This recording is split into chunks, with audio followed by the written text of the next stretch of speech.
आपने भगवान विष्णु के वराह अवतार का नाम तो सुना ही होगा, जिन्होंने हिरण्याक्ष का वध किया था, लेकिन वे दरअसल आदि वराह थे। आदि वराह से पहले नील वराह और उनके बाद श्वेत वराह हुए, जिनके बारे में कम ही लोग जानते होंगे। तीनों के काल को मिलाकर वराह काल कहा गया, जो वर्तमान में भी जारी है। नील वराह का अवतरण हिमयुग के अंतिम चरण में जब हुआ, जब धरती पर जल ही जल फैलने लगा था और रहने के लिए कोई जगह नहीं बची थी।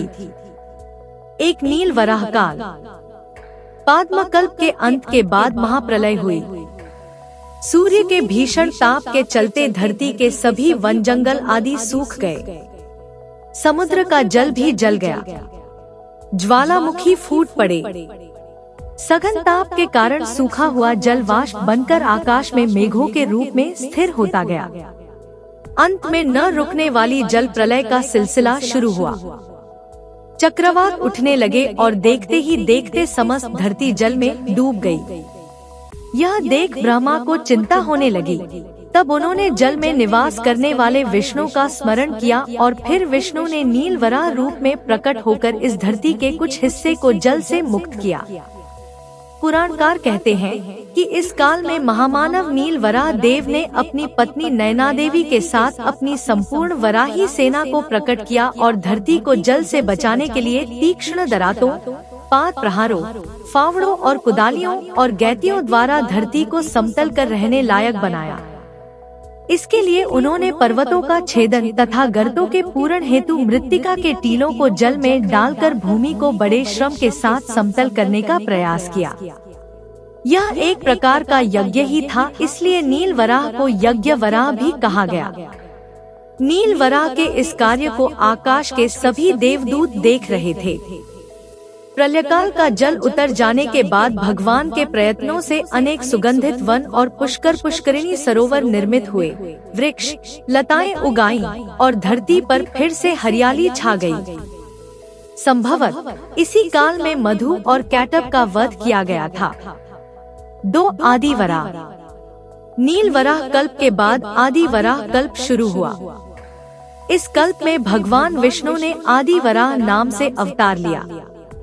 यह वह काल था जबकि दिति और कश्यप के 2 भयानक असुर पुत्र हिरण्यकश्यप और हिरण्याक्ष का आतंक था।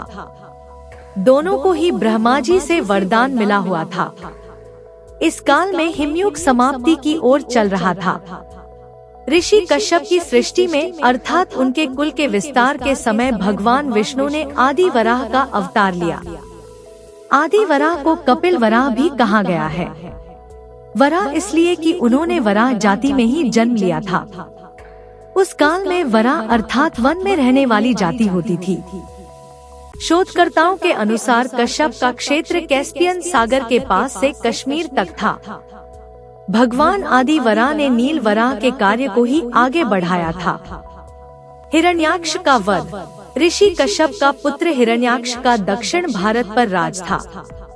ब्रह्मा से युद्ध में अजय और अमरता का वर मिलने के कारण उसका धरती पर आतंक हो चला था। हिरण्याक्ष भगवान वराह रूपी विष्णु के पीछे लग गया था और वह उनके धरती निर्माण के कार्य की खिल्ली उड़ाकर उनको युद्ध के लिए ललकारता था। वराह भगवान न जब रसातल से बाहर निकलकर धरती को समुद्र के ऊपर स्थापित कर दिया, तब उनका ध्यान हिरण्याक्ष पर गया। आदि वराह के साथ भी महाप्रबल वराह सेना थी। उन्होंने अपनी सेना को लेकर हिरण्याक्ष के क्षेत्र पर चढ़ाई कर दी और विंध्यगिरि के पाद प्रसूत जल समुद्र को पार कर उन्होंने हिरण्याक्ष के नगर को घेर लिया। संगमनेर में महासंग्राम हुआ और अंततः हिरण्याक्ष का अंत हुआ। आज भी दक्षिण भारत में हिंगोली, हिंगन घाट, हिंगना नदी तथा हिरण्याक्षगढ़ हैंगड़े नामों से कई स्थान हैं। हिरण्याक्ष के वध के बाद भगवान विष्णु ने नृसिंह अवतार लेकर हिरण्याक्ष के भाई हिरण्यकश्यप का वध किया था। वराह देव ने दक्षिण के महाराष्ट्र प्रदेश में अपने नाम से एक पुरी भी बसाई, जिसमें हिरण्याक्ष के बचे खुचे दुष्ट असुरों को नियंत्रित रखने के लिए अपनी सेना का एक अंग भी यहाँ छोड़ दिया। यह पुरी आज वहाँ बारामती कराड़ के नाम से प्रसिद्ध है। वराह देव कोटि का वर्णन वेदों में भी उपलब्ध है। ऋग्वेद में वराह द्वारा चोरी गई हुई पृथ्वी का उद्वार तथा विंध्या पर्वत को पार करने का वर्णन है। भगवती दुर्गा के रण संग्राम में अपनी विशाल देव सेनाओं वराही सेना और नारसिंही सेना लेकर उनका स्वयं संचालन करते हुए विजयश्री से विभूषित हुई थी। वराही नारसिंही च भीम भैरव नादिनी कहकर दुर्गांबा के रण में इन्हें याद किया गया है। 3 श्वेत वराह। भगवान श्वेत वराह का युद्ध राजा विमति से हुआ था। इतिहास की दृष्टि से यह घटना अति महत्वपूर्ण है। द्रविड़ देश में सुमति नाम का राजा था। वह अपने पुत्रों को राज्य देकर तीर्थ यात्रा को निकला। तीर्थ यात्रा के भ्रमण में मार्ग में ही कहीं उसकी मृत्यु हो गई। तब एक दिन महर्षि नारद ने सुमति के पुत्र विमति को जाकर भड़काया, कहा, पिता का ऋण उतारे वही पुत्र है। विमति ने मंत्रियों से पूछा कि पिता का ऋण कैसे उतरे। मंत्रियों ने कहा, राजन, आपके पिताजी को तीर्थों ने मारा है, सो तीर्थों को बदलें। राजा ने कहा, तीर्थ तो अगणित है। तब एक मंत्री ने कहा, जो सब तीर्थों की प्रमुख नगरी है उसी को नष्ट कर दिया जाए। दक्षिण देश के इस शक्तिशाली राजा ने तब निर्णय किया और उसके निर्णय से उत्तर भारत की तीर्थ नगरी के लोगों में भय व्याप्त हो गया। तब वहाँ के लोगों ने सलाह मशविरा करके उत्तरी ध्रुव के बर्फीले इलाके की ओर प्रस्थान किया। वहाँ के क्षेत्र को उस काल में स्वर्ग या देवलोक कहा जाता था। वहाँ श्वेतद्वीप पर उनके दर्शन वहाँ के देवता श्वेत वराह से हुए। श्वेत वराह ने उन विष्णु भक्त प्रजा को अभयदान दिया और विमति से युद्ध कर सैन्य सहित राजा विमति को पराजित किया।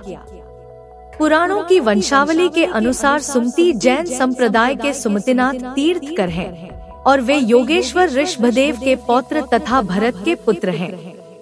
उनका समय शोधित काल गणना से 8118 विक्रमी संवत पूर्व है। उल्लेखनीय है कि भगवान नारायण ने अपने भक्त ध्रुव को उत्तर ध्रुव का एक क्षेत्र दिया था। यहीं पर शिव पुत्र स्कंद का एक देश था और यहीं पर नारद मुनि भी रहते थे। उत्तर ध्रुव में कुछ कुरु भी रहते थे और यहीं पर श्वेत वराह नाम की जाति भी रहती थी।